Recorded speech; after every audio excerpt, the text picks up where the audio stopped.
هي موقعه. قلت من تحت جلباب الجوارح برزخ الصمت الفصيح،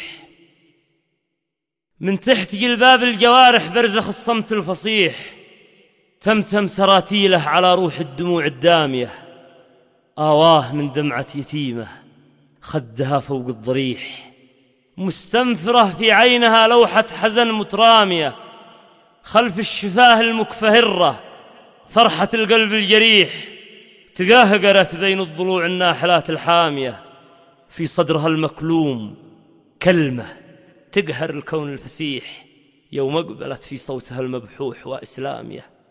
خلف الشفاه المكفهرة فرحة القلب الجريح، تقهقرت بين الضلوع الناحلات الحامية، في صدرها المكلوم كلمة تقهر الكون الفسيح، يوم أقبلت في صوتها المبحوح وإسلامية.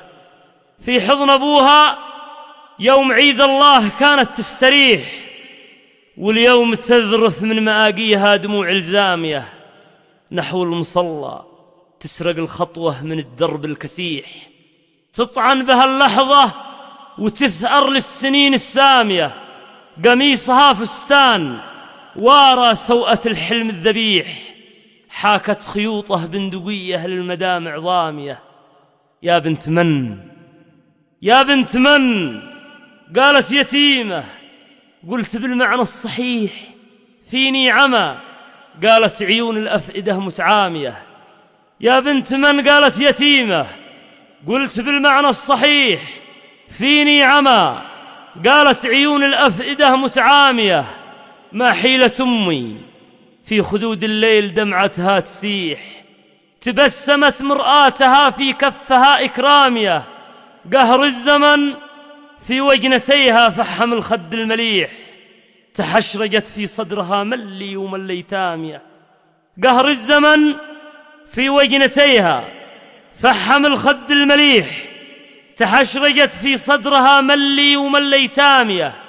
يا ما سألها طفلها يستنقد الرد الصريح، متى يعود الأب يعزف للحياة أنغامية.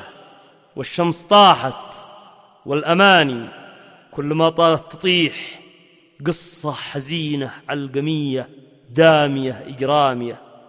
والشمس طاحت والأماني كل ما طالت تطيح، قصة حزينة علقمية دامية إجرامية.